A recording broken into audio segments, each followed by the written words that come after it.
What kind of trees, shrubs, and plants are the best for planting in our neck of the woods? And what is the best way to keep the newly planted watered? Our expert, Mike Mason from the Lawn Pro, is here to answer these questions and a whole lot more as we dig up the dirt on landscaping. Mike, welcome to the Absolute Home Service Podcast. Thank you, sir. Glad to be here. All right, digging right into it. What got you into landscaping, Mike? Tell us a little bit about yourself and kind of how we got where we are today. Sure. Yeah. I started with the company back in 1995. Had a young family, was in school, went to U of L business school, and just needed a job to keep going, with a young family and things like that while I was in school.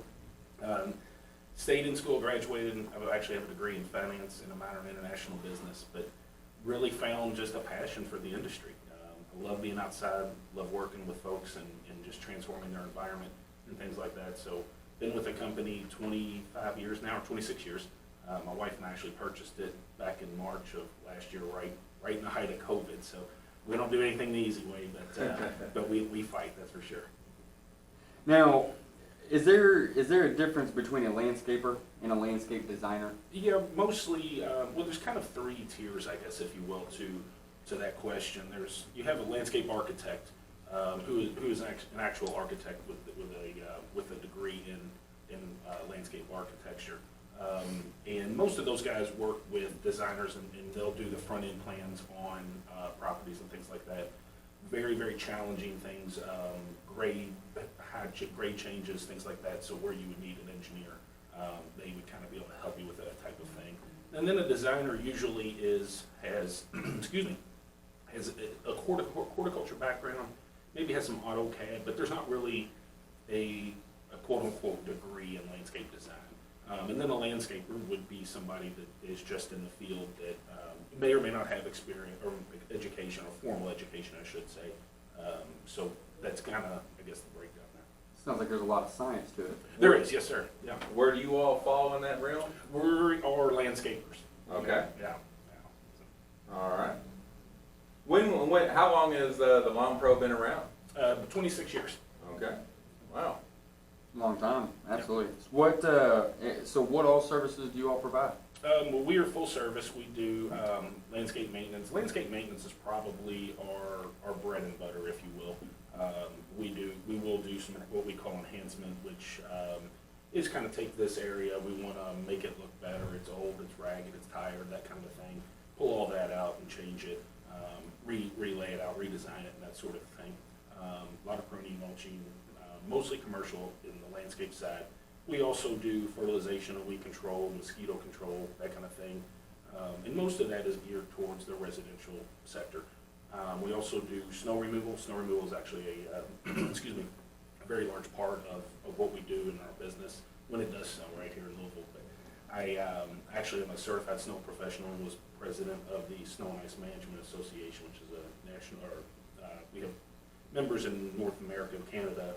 And I think we have like 15 overseas now, so kind of cool. Y'all got a chance to do some snow removal in April last week. Yeah, exactly. Well, we didn't have to get anything out. We had put everything away. That was definitely. We had a whole season in about 2 weeks back in February, so that was intense. It is brutal, grinding, hard work, but I love the challenge of it. Figuring out the logistics and just I feel like a general. Trying to position the troops in all the right places at the right time and that kind of thing. So that's one of my favorite parts of the business. Do you all mow grass as well? Or? We do, yes, sir. Okay. Yeah. That's another thing that has a lot of science involved into it too. Oh yeah. And it's crazy these days. I mean, just the equipment is so out of control. When I started mowing back in the mid '90s, you'd have a 13 horsepower engine, and you're rocking, right? I mean, this thing's bad, man. And it's a $500 mower. I think the last mower we bought was like $12,000, and 30 horsepower or something crazy. It's like, really, why do we need this? I mean, this is a lawnmower, right? And and then you fight the price thing, right? So right. It's so why is it so expensive? Well, I mean, rolling up on $100,000 worth of equipment, trucks and trailers, and the whole thing. Right. It's crazy. Definitely a lot that goes Mow in the behind grass in 5 minutes. Yeah, exactly. Well, then you get yelled at because you went too fast, right? Speaking of, I see a lot of people talking about this, whether it's a good thing or it's a bad thing. It's kind of a two-part. Stripe or don't stripe? First question. Stripe, for sure. Second question, and I'll let you go into them a little bit. Okay. Second question, how long should you leave your grass? So how short should you cut it? Well, most of our lawns are fescue, and so that we mow at about anywhere between 3.5 and 4 inches, pretty much typically 4 inches. For a residential homeowner with a push mower, I would tell them to put it on the very highest setting, or maybe the second one down, or the first one down rather. The taller the better, and especially as we get into the summer months, things like that. I know we're the bluegrass state, but bluegrass just does not handle our humidity very well at all. You get a lot of patches for sure. Yes. Can you mow too much? Not really. I mean, you can mow in not frequently enough. So if you're taking off, the rule of thumb is you don't want to take off more than a third of the leaf blade at a time. But no, not really. I mean, you can mow it every day if you wanted to, and in the right conditions. Obviously, you wouldn't want to be mowing yesterday when it was pouring down rain, right? But yeah, no, not really. That when we had the snow back a few weeks ago, I actually saw people mowing that afternoon right outside our office. Yeah, we did. We actually did too. But I don't know that I've ever seen it snow 2 inches and mow that afternoon. Yeah. No, we that was the first for us as well. But yeah, we went out late in the day and just, you got to keep up in the springtime. It's crazy because it was 70 degrees the day before, right? Right. Yeah, 70 degree, 2 inches of snow the next day. So y'all do trees, shrubs, plants, etc. like that. Where do they come from? Where y'all getting them? Are they grown here locally, or where are you getting them from? Yeah, 90% of our nursery stock is grown locally. We work with a local supplier that has farms up in the Carrollton area is where the bulk of his farms are. And he has a shop over in Crestwood that has some plants there. So most of what we buy, it comes from Abrams Nursery, and so it's very locally grown. Now, some of the things we have to outsource and get from other parts of the country, but usually we always want to bring plants south. So if we're buying something that's not grown here, we want to bring it from the north to the south versus bringing it from the south to the north. So we don't go to Tennessee and things like that. We would be looking Pennsylvania or Illinois or Indiana or something like that, and bring them down because they just will handle the temperature change better. When they're grown in the south and then brought north, they're not accustomed to our climate. So they're not. And the real issue with the plants is the winter time.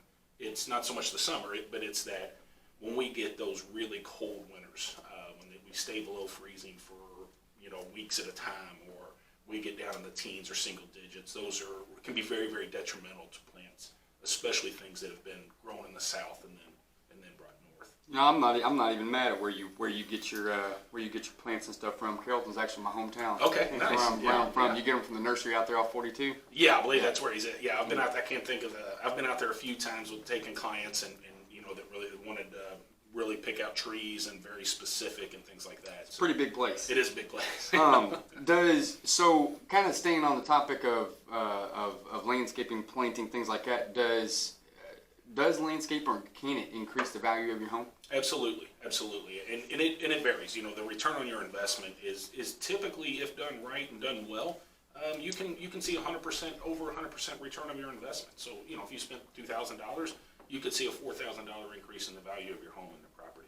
Is that strictly because of the landscaping, or more of like the aesthetic curb appeal? It can be both, especially if you have some challenges in your yard, maybe some drainage issues or things like that, and then there are plants that you can install in those areas that will help with pulling some of that moisture up, and then improving drainage, and then obviously just the aesthetics and the cleanliness factor comes into play too. What's your favorite one to plant? Tree. Tree? Softball. Yeah. I lobbed it at you. Yeah, there you go. It really varies. I mean, it's hard to say. I love a good shade tree, so I like the oaks and things like that. Just the majestic size, and just especially how they grow. So oaks are probably one of my favorites. But it depends on the conditions. It is one of the things we see all the time is right plant, wrong place. So they will take what is one of the ones you'll see all the time is a river birch, planted on the corner of a house, planted 2 feet off the house, because when they planted it, it was in a 15-gallon pot, and Right. now it's it's up against your foundation, and it's all over your roof, and it's just a complete mess, tearing down gutters and things like that. So I guess for you guys, maybe that's a good thing to see those things, right? But yeah, so that's one of the biggest things is we see in just educating clients. It's because sometimes you'll want to. It's not a bad tree. I'm not a fan, but it's too trashy, things like that. Ultimately it's not a bad tree. But when you plant it too close to the house, you create a lot of problems with foundations and like I said, gutters, roofs, and things like that. What about with the oaks? What about like acorns or the hickory nuts, or because we've got some really mature ones and they're like blanket our yard. Oh yeah. Well, again, it's having the space, right? Is if you don't want to, you got a 3,000 square foot lawn and you put an oak tree in there. Again, probably wrong plant or right plant, wrong place.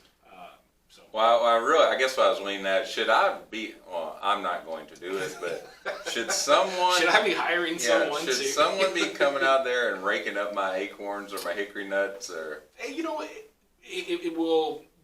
I guess the downside is the lawn underneath. Mm-hmm. It will create some challenges for the turf. We have some clients that they love the nuts. They want to feed the squirrels and the deer and and that kind of a thing. And then others are like, I hate it, clean it up. And so ultimately it doesn't really hurt anything necessarily, but it can be challenging to have a good healthy lawn underneath that canopy. It's challenging to walk on a hickory nut. Yeah. It is. So maybe not the best tree for a residential front yard, right? Or for an old man. Yeah. Through his yard. Yeah, barefooted. It's quite the challenge. It's probably worse than walking on Legos. Yeah. Oh. I don't know. If there's anything worse than that. That is. Oh man. What is the most tree and plant? What's the most commonly or the most widespread or the most commonly purchased here in Kentucky or in this area? Tree wise, I'd probably say a red maple. That is probably the one that we see planted all of the time. Shrub, probably a boxwood. There's various of both, right? There's various types of red maples, and then there's also various types of boxwoods and that kind of a thing. But those I would say are probably two of probably the most common tree and the most common shrub. And what about plants? Like flowers or anything like that? That varies. For annuals, you see a lot of begonias.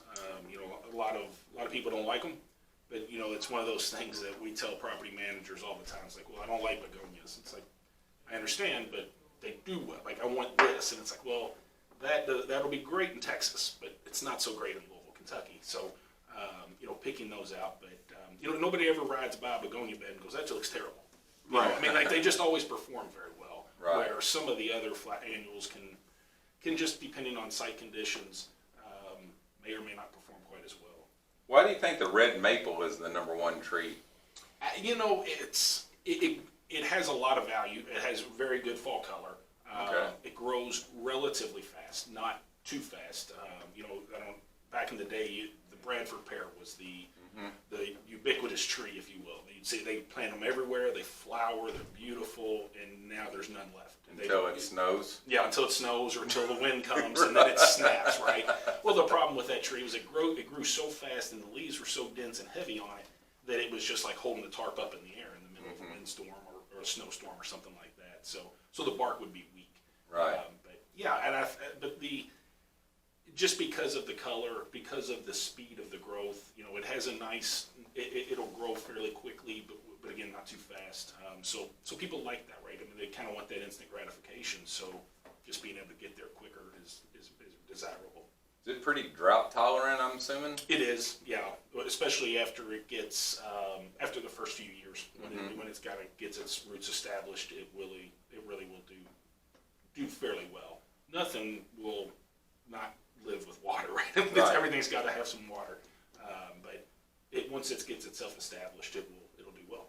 Now, you were talking about roots. I've seen this a lot, especially like when we go into someone's garage and they've got a tree that's pretty close to the driveway that's going up. It's had it start cracking and it's causing one side of the concrete to drop or whatever.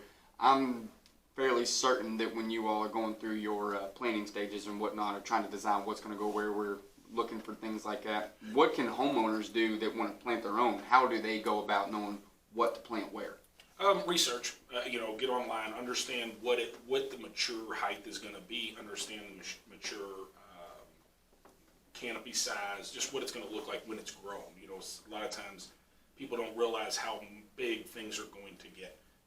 Because you see it small at a store, and it's like, oh, it's really pretty, but again, Oh, it's like a newborn baby. yeah, exactly, right. And then but then it's like that's going to be 65 feet. You're right. I mean, Right. So just understanding that is the biggest thing. Is just making sure you're doing your research and then understanding the site conditions that it wants to grow in. So we're going to be doing some landscaping at home, whether it's a little project or a small project. Once it's complete, it's all left up to me to care for. Is there anything that you all will do to come back and service it for a period of time, or how's that process look once the job's complete? Yeah, well, we can for sure. We can definitely set up a maintenance where we come once or twice a year, a couple times a year, once a month, whatever kind of the desire is. Depends on how much you want to how much you want to do and how much you want us to help with. But so when we install landscape, all of our plants and shrubs are guaranteed for a year. So if they die within that first year, we'll come back and replace them at no charge.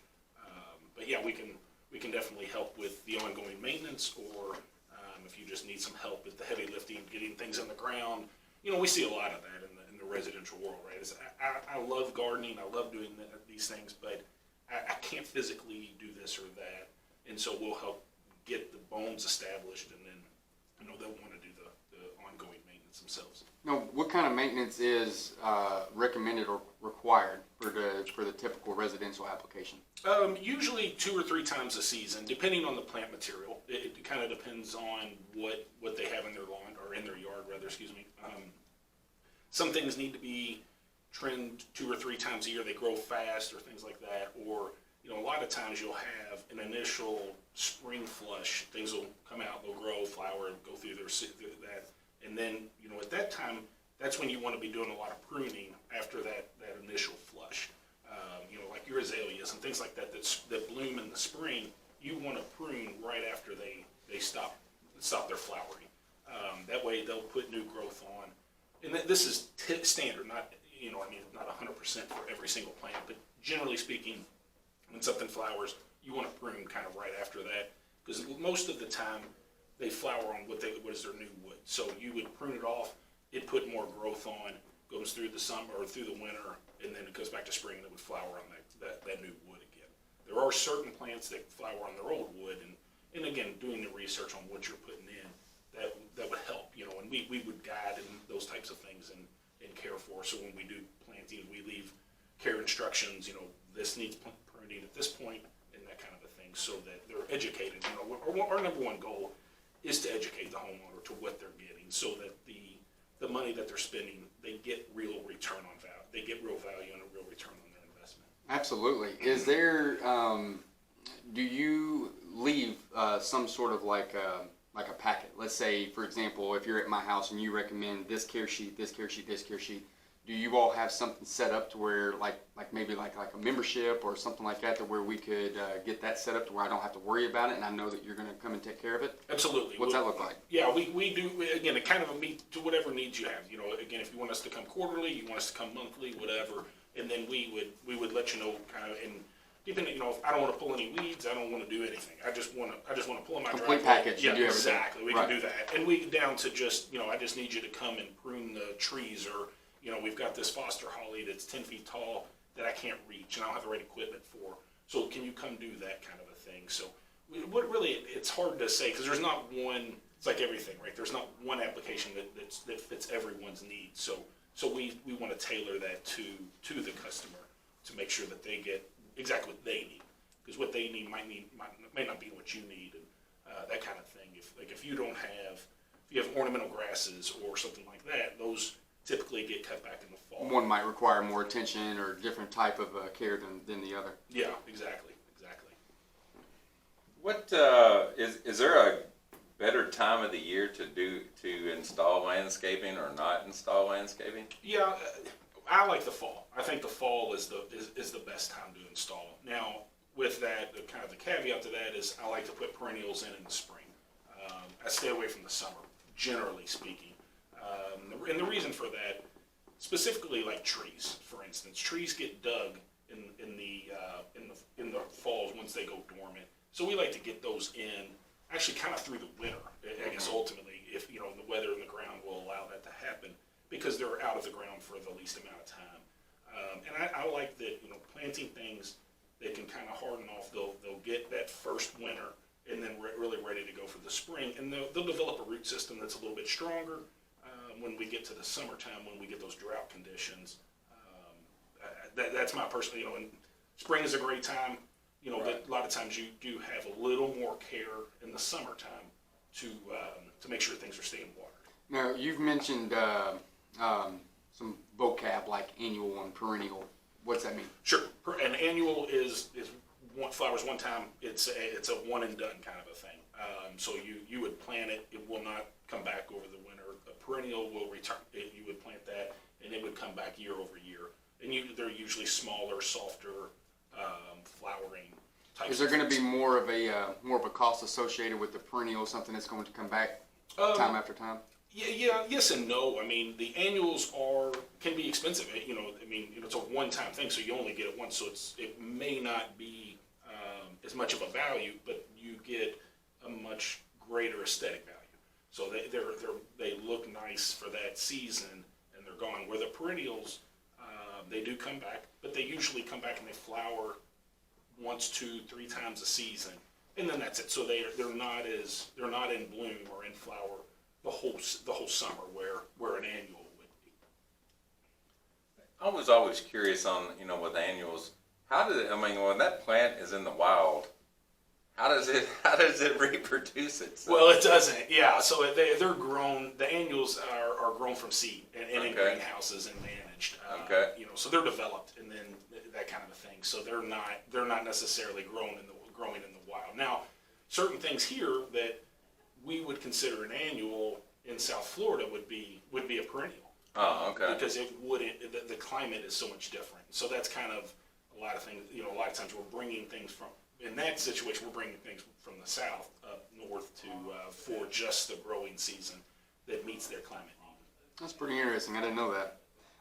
So a typical landscaping project. Now I know that it depends on the scope and the weather, but how long does the typical project take?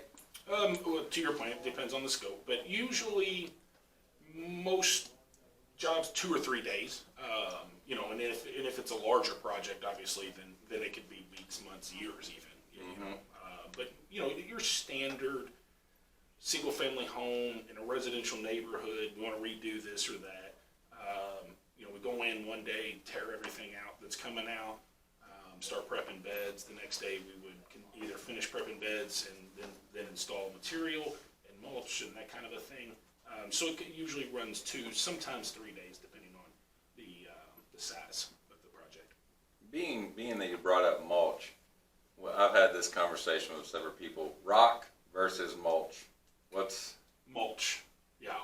Rock is mulch. The reason for mulch is to manage the soil conditions, the temperature, the moisture, and all that thing. So it's to regulate the ground temperature and regulate the soil. Rock does not do that in any fashion. It heats up and makes it really, really hot, and it really can be detrimental. Now, it's a one-time shot. It's extremely expensive generally, but I personally, definitely from a horticulture standpoint, mulch is way better than rock. But people have their preferences.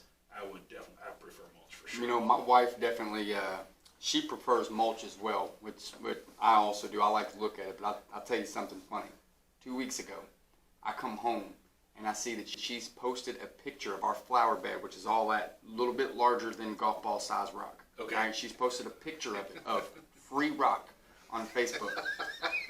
All right, there's about 500, 800 square foot, and I told her, I was like, you are advertising for someone to come clean up our yard for free. And somebody would want it. And I'm like, you're silly. I got home, and there was 2 people out there shoveling buckets and cleaned the whole thing up. because they wanted the rock. They wanted the rock. Yeah, what are the odds of that? Yeah. Yeah, I agree. Definitely want to get that. I think that I'm mulch just out going down there. the street and buying it, right? But that's what I told her. Like I would have just went and bought it Yeah. before I would have cleaned out somebody's yard for free. And Yeah. hell, I was just gonna mulch over top of it. I didn't. But Don't do that. Don't do that. now, what would be the side effects of doing that? Why would I not want to put the mulch on top of that rock? Well, because it's not going to be consistent, and you know, you're really the rock will eventually sink into the ground, and now it will really disturb your soil conditions. And you know, that's another thing. If you are going to do rock, always make sure you put a barrier down first. You know, we see people do that all the time. They'll throw a bunch of rock on the ground, and what'll happen is the ground will actually eat it almost. I mean, it just sinks in, and then it just becomes a mess, and you can end up with, you know, several inches of just basically rock on the top of your soil. Now, you mentioned barrier. Do you need to put barrier down with mulch? No, you don't have to, and we actually don't recommend it. We think it's personally, but I think it's too much. It's too labor intensive.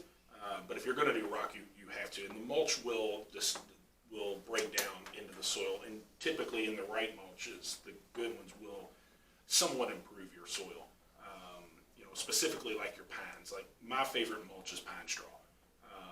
Not everybody likes it. It looks kind of messy when it goes down, but the great thing about pine straw is you don't have to harvest anything for it. You just got to rake it up, right, and pick it up off the ground when the trees drop it. It breaks down completely. So a lot of mulches can become what you call hydrophobic. So as it breaks down, it will create a barrier that will not allow water to penetrate. Which obviously will be detrimental to your plants and things like that. Where pine straw will not do that. It will just completely go, and then it amends the soil in the process too. So there's like no drawback to it. I don't have it at my house because my wife doesn't like it. But you know what I mean. So, but but you know, that is by far, in my opinion, the best mulch to use. Does it affect the pH? I mean, I know like it does, but it affects it correctly. Okay. So it is. I always say this backwards, but it is lowering the pH. Okay. And then when fertilizing and things like that with the plants, that's going to raise your pH. Hmm. All right. Interesting. Now, of the trees and shrubs that are brought in, what's the age of those, and how long does it take for them to reach maturity? You know, it's more size, I guess, than it's the better way to answer. Maybe just be the size of them, and we can get things as small or as big as you want. Really, ultimately, generally speaking, trees for sure. You know, I mean, we have access to spade trucks, and you can have a tree that's 20 foot tall and instant shade, right? But most of the stuff we plant is usually an 1.5 inch caliber. So, and on most trees, especially shade trees, that's going to be about a 6, 8, 10 foot tree, depending on the plant type. So I don't, you know, that may be 6 or 7 years old, or less. Again, it kind of goes back to, you know, an oak tree that tall would be much slower growing, and so it may be in the field, you know, it may be 8 or 9 years old, or 5 or 6 years old, or that kind of a thing. And then shrubs, most of those are just a few years old. A lot of those are containers, grown in containers. You know, some of them we do have that are balled in burlap that have been in the field that would be dug, and just like a tree would be, and they brought in at that point. So it takes a while for them. Now, you're purchasing a lot of these at like 6 to 7 years. Is about what you said when they're going in. Is that a requirement? Like, for example, can you put one in that's a year old, or will it not take? Does it have to be 6 to 7 years before it's actually able to transplant, or what's the reason behind that? Just for size, really. I mean, you know, a lot of times, and again, the trees are specifically going to be more than that time frame, and some are going to be even less because of how fast they grow. But they're so hard to care for. They're so tender when they're very young. That people have a hard time trying to grow that. It needs care, and that so typically, and it's not, you know, it's just doesn't give any aesthetic value, right? Right. You know what I mean? I plant a liner, you know, an maple tree that's, you know, 18 inches tall. That doesn't give much value to the homeowner. Well, not only that, you can do what I did the last time I planted planted a fresh new one, I mowed over it. Oh, nice. Yeah, that's what I was gonna say. When you take your 50-horse lawnmower in there, it's hard to avoid it. So other than landscaping, I know you talked about landscaping, lawn mowing. Is there any other services that the Lawn Pro offers? Yeah, pretty much full service. So snow removal is a big one. Right.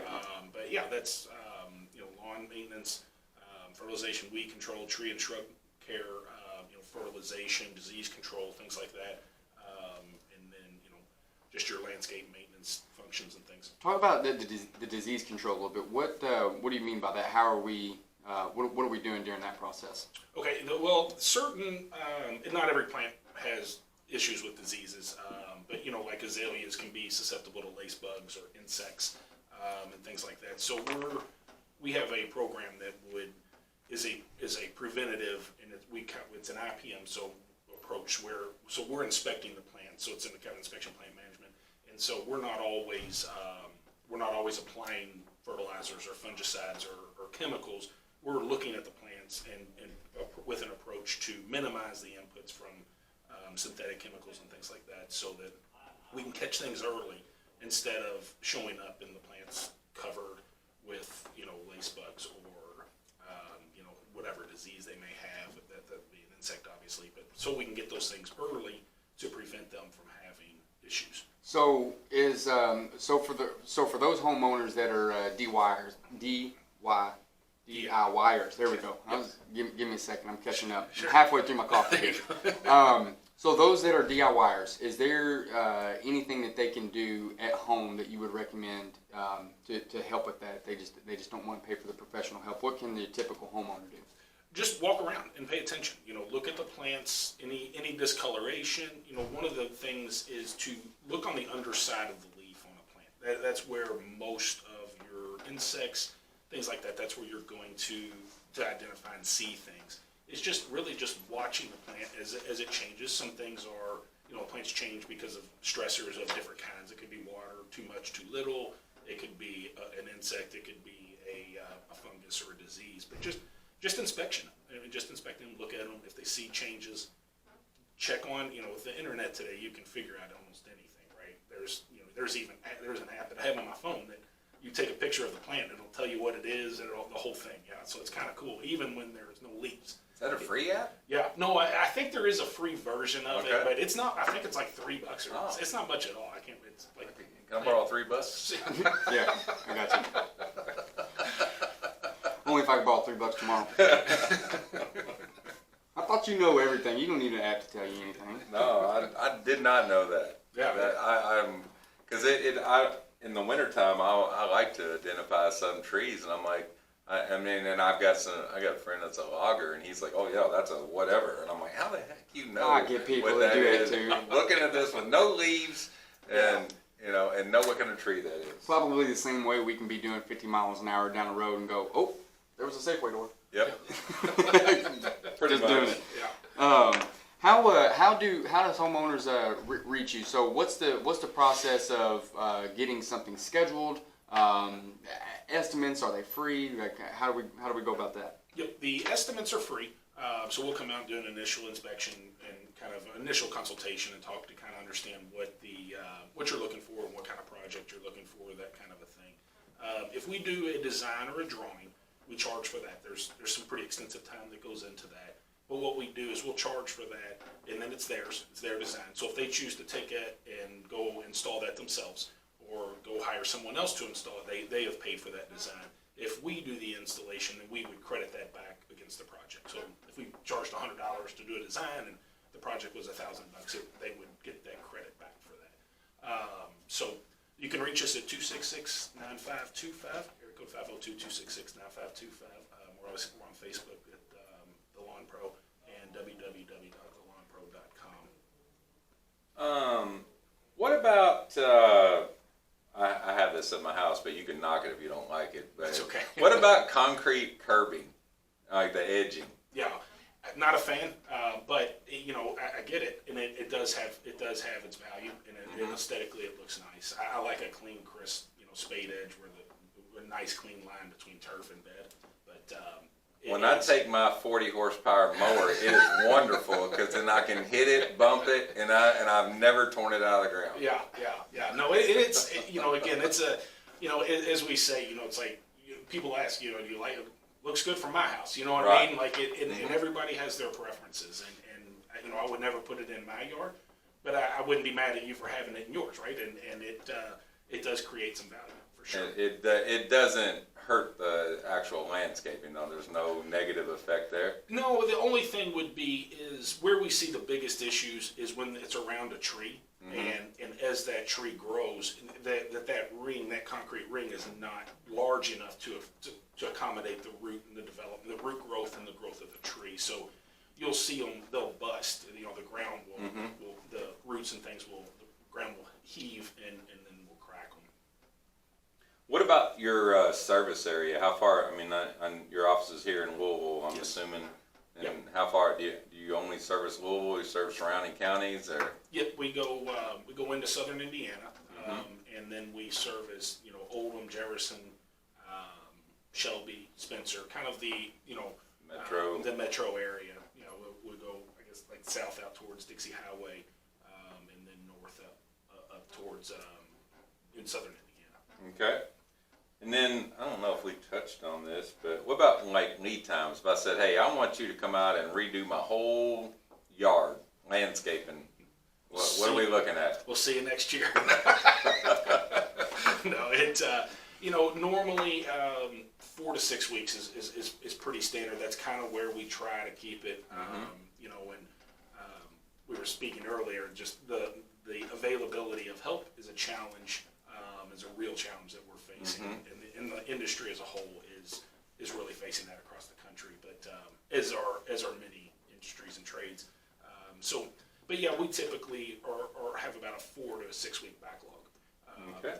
But sometimes, we're looking for like 20 people literally right now. It's crazy. Yeah, we're at about 8 now. I think we were 10 or 12, and we found a few, and so hopefully that holds true for the next week or two. Right? Now, are y'all doing any hardscape projects?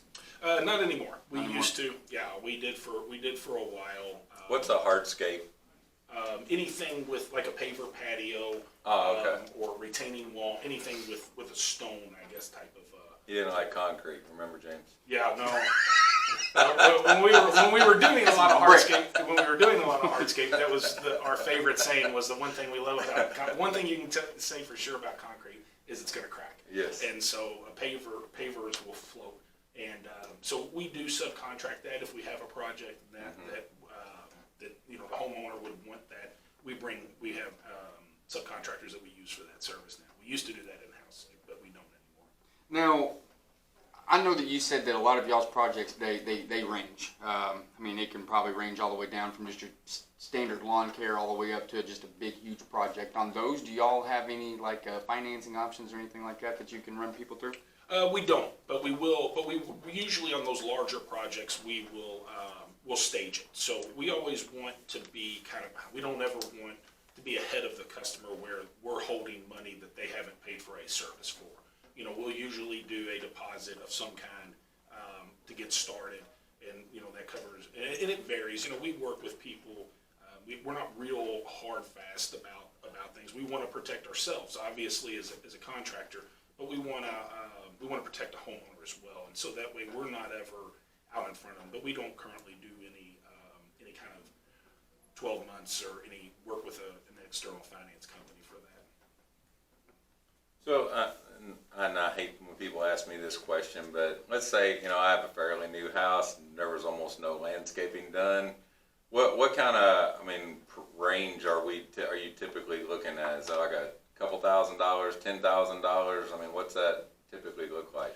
It varies, right? And that's always a scary thing. Yeah. Like, how much is that garage door? Oh, yeah. Okay. And with no size, no nothing, just how much is... Yeah, exactly. And typically, when we go out, we always are looking for a budget. So, and the common response is, well, I don't know what it costs. It's okay, fair. That's fair. So what we'll usually do is, okay, we'll try to give them a range. All right, are you 0 to 5,000, 5 to 10, 10 to 20, north of 20, that kind of a thing, where then they can kind of go, okay, and then we can sort of make sure we're on the same playing field, right?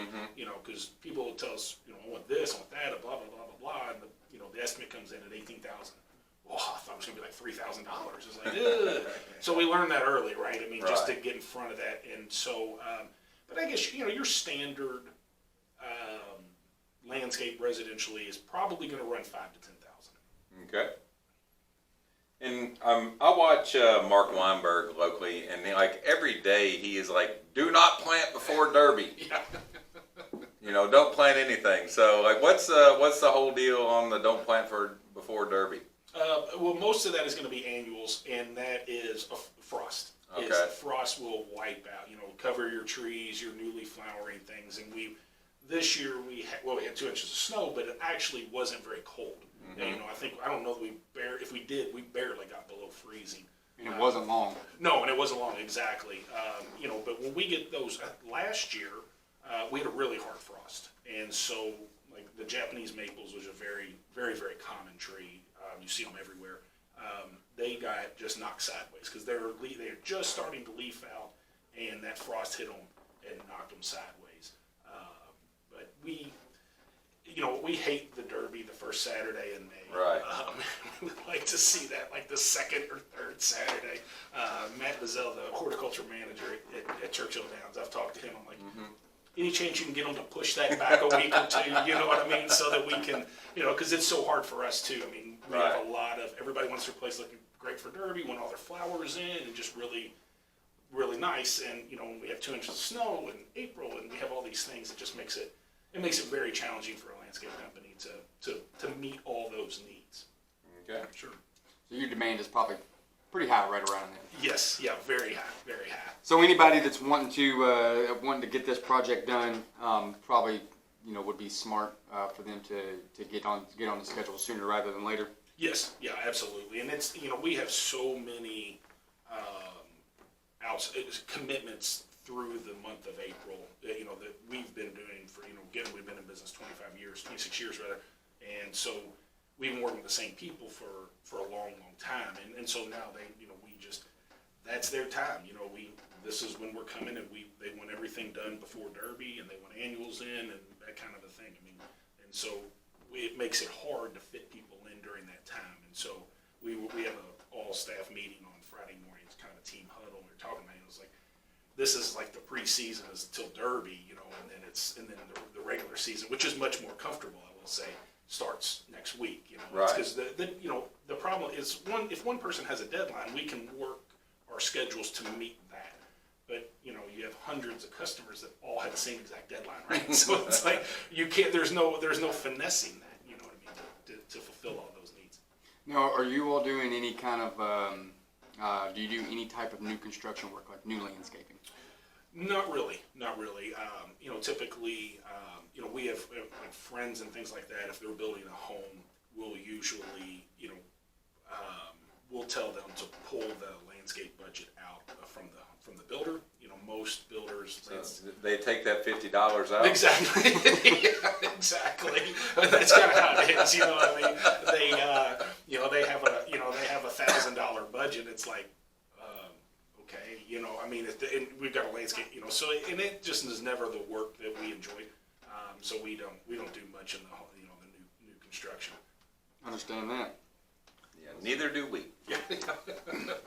So how do we how does a potential client or someone want to schedule get in contact with you one more time? Sure. You can call our office at 502-266-9525. Check us out on our website at www.thelawnpro.com. We're also on Facebook. And call and let us know what you're looking for, and then we will have somebody that, if it's lawn care or if it's landscaping or if what it might be, we'll direct you to the appropriate person. We'll set up an appointment and come check it out and work with you through the whole project. All right. Well, thanks, Mike. I think that's all the questions that I had. You good, James? I have got everything that I needed. Mike, is there anything that you wanted to add into it? Anything we possibly didn't touch or cover? Not that I can think of. It was fairly. We covered a wide array. Yeah. Covered a lot, went A lot of over a ground, lot, yeah. learned a lot. Yeah, Good. absolutely. Very informative. All right. Well, thank you. Thanks for taking the time to come with us. Thank you, guys. All right.